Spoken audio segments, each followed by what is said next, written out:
I think some business consultancy elements of life are a little bit like snake oil. It's impossible to actually see what it looks like, touch it, or whatever. But I believe if a good consultant has come in, they've learned about the business they're working with, they've got engagement and inclusion from the staff and the leaders and everything else.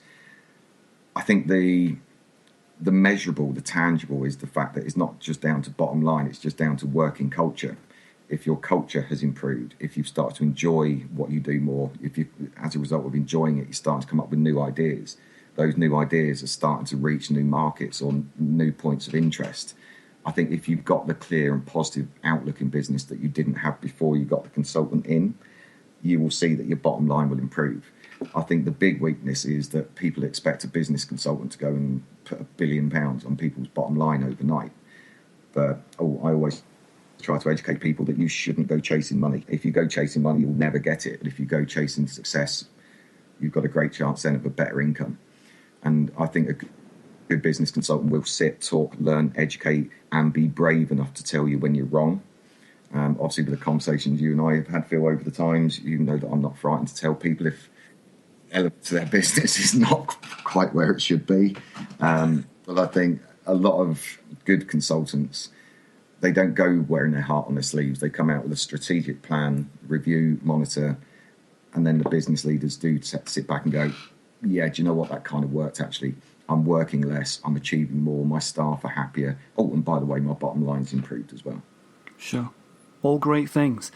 And that's the hard part, isn't it? You know, if we judge anything by sales, even marketing, even internet marketing, it becomes difficult because sometimes there are other things that it brings up. So sometimes when we do internet marketing, we discover that the product is not selling because the customers don't like it or the price is wrong.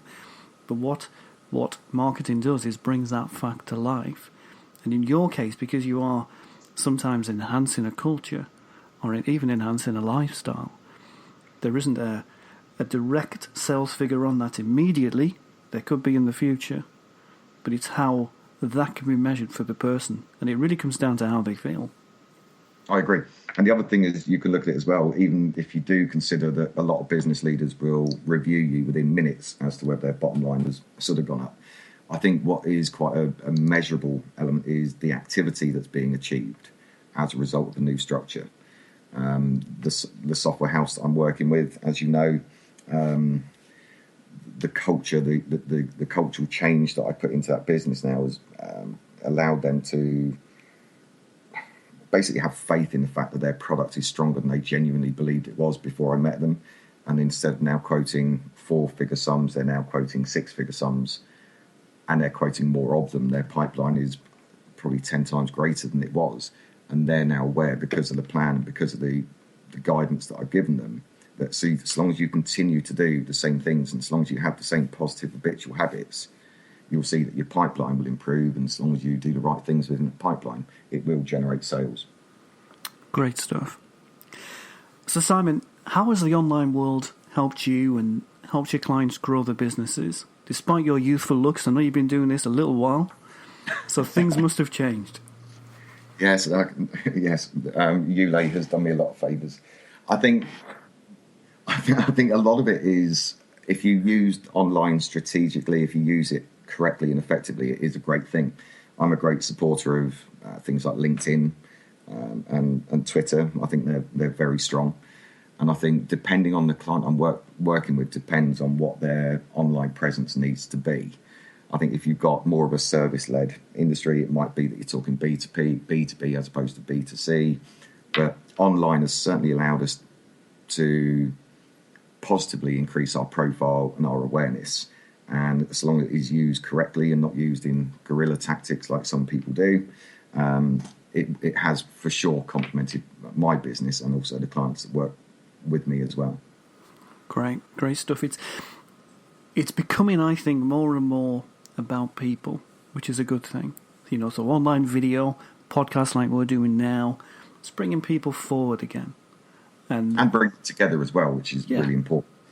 Because I think the internet allowed people to go and look at a screen, but not actually talk, whereas things like LinkedIn, actually seeing videos, seeing faces, hearing voices, just brings the personal edge back to what maybe was lost over the last few years.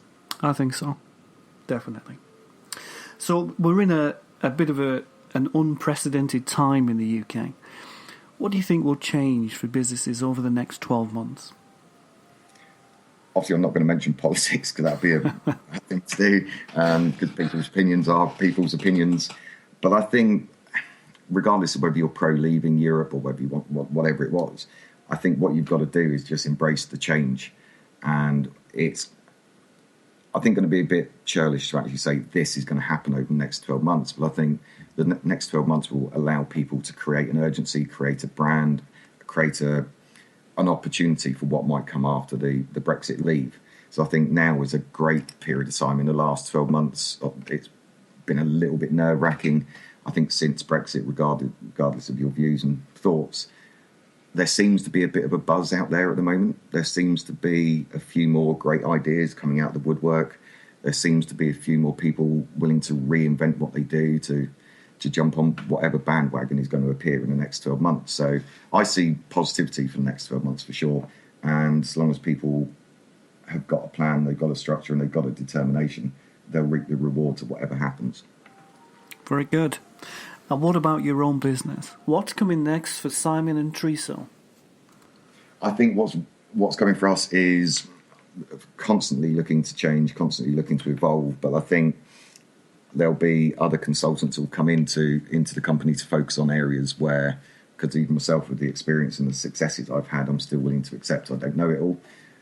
So there's other consultants going to come into my company to focus on other areas, sort of manufacturing and plant, that sort of area. I've got one chap who should be coming on board fairly soon, who will be looking at helping people re-engineer their distribution and their manufacturing sites. So that's an area of the business we're looking to improve and build on for sure. And as you know, Phil, I only ever look to work with sort of 4 or 5 clients at a time so as I can focus effectively. So it's just looking for the next great opportunity to prove how great Cornwall is and prove how great business is, and to be part of my next client's journey, really. But in a tangible, you can touch it type way, it is bringing in an additional consultant to focus on manufacturing and distribution. Great stuff.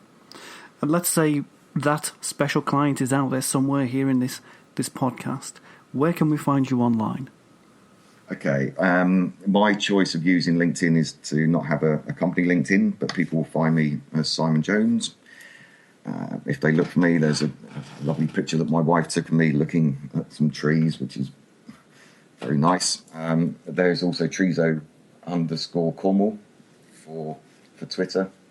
And if you visit www.triso.expert, you'll find our website, which will explain a little bit more as well. Great stuff. So, Simon, we've had some great tips from you there in the podcast.